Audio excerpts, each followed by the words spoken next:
नमस्कार दोस्तों, मेरा नाम है जगबीर सिंह और मैं आपका स्वागत करता हूं आपके अपने YouTube चैनल सीखेगा इंडिया पर, जहां पर हम बात करते हैं आपके करियर एवं एम्प्लॉयबिलिटी स्किल की।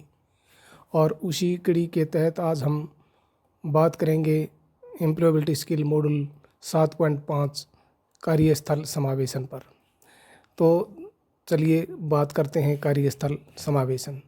तो दोस्तों, क्या आपने कभी सोचा है कि सिर्फ एक टैलेंटेड व्यक्ति को इसलिए नौकरी से वंचित कर दिया जाए क्योंकि वह किसी विशेष जाति, धर्म, जेंडर या शारीरिक अक्षमता से जुड़ा है?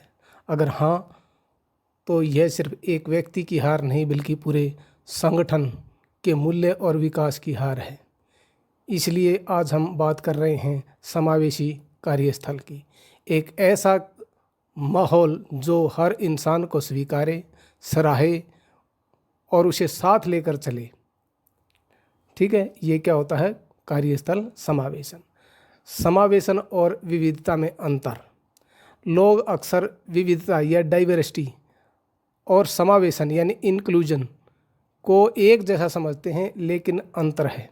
विविधता का मतलब है कार्यस्थल पर अलग अलग पृष्ठभूमियों, क्षमताओं और पहचान के लोगों की उपस्थिति, जबकि समावेशन का मतलब होता है उन्हें बराबरी का दर्जा, अवसर और सहभागिता देना। उदाहरण के लिए देखिए, विविधता है एक टीम में महिलाएं और पुरुष दोनों होना। समावेशन है दोनों की राय को समान महत्व देना, नेतृत्व के अवसर देना आदि। कार्यस्थल समावेशन क्यों ज़रूरी है? देखिए, सबसे पहला सामाजिक न्याय का प्रश्न है ये। समाज में जो भेदभाव, जातीयता, लिंग भेद है वह ऑफिस में न हो, न दोहराया जाए। संविधान के अनुच्छेद 14, 15 और 16 हमें समानता और गैर भेदभाव और समान अवसर की गारंटी देता है। नंबर 2, मानव गरिमा और आत्मसम्मान का संरक्षण। हर व्यक्ति की पहचान और गरिमा को सम्मान देने से उसका आत्मविश्वास बढ़ता है, और जब मनुष्य का आत्मविश्वास बढ़ता है तो वो अपने कार्य क्षेत्र में अधिक और अच्छा काम करता है। अब बात आती है आर्थिक लाभ और नवाचार की। मैकिन्से की रिपोर्ट कहती है कि जो संगठन विविधता और समावेशन को बढ़ावा देते हैं वे अधिक आर्थिक दृष्टि से बेहतर प्रदर्शन करते हैं। विविध सोच और अनुभव से नए विचार भी जन्म लेते हैं। नंबर 5, मानसिक स्वास्थ्य और संगठनात्मक संस्कृति। समावेशी वातावरण में तनाव कम होता है, कर्मचारियों का जुड़ाव बढ़ता है और वर्क प्लेस से मोह भंग होता है। ठीक है, समावेशी कार्यस्थल की विशेषताएं। नंबर 1, भर्ती एवं चयन प्रक्रिया। भर्ती एवं चयन प्रक्रिया को बिल्कुल बगैर भेदभाव के किया जाना चाहिए। नंबर 2, प्रशिक्षण एवं विकास। Diversity and inclusion training, gender sensitization और LGBTQ और PWD सेंसनाइजेशन मॉडल को लागू करना चाहिए। कार्यस्थल की भौतिक संरचना, रैंप, लिफ्ट, ब्रेल साइनेज। ठीक है, ये सारे क्या है? भौतिक संरचनाएं हैं। नीतियां और कानून।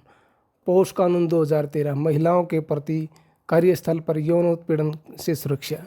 RPWD एक्ट 2016, दिव्यांगजनों के अधिकार। इक्वल रेम्यूनरेशन एक्ट, समान कार्य के लिए समान वेतन।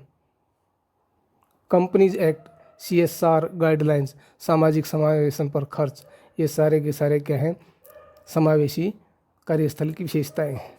समावेशी नेतृत्व। नेतृत्व में विविधता, निर्णय प्रक्रिया में सभी की भागीदारी होनी चाहिए। ठीक है, भारत के प्रयास। TCS, इन्फोसिस, विप्रो ने जो है LGBTQ को नौकरी में प्राथमिकता देना शुरू कर दिया है।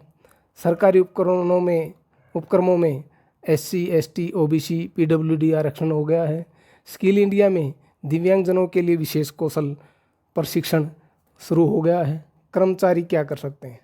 समावेशन लाने के लिए केवल नीतियां ही नहीं, व्यक्तिगत प्रयास भी जरूरी है।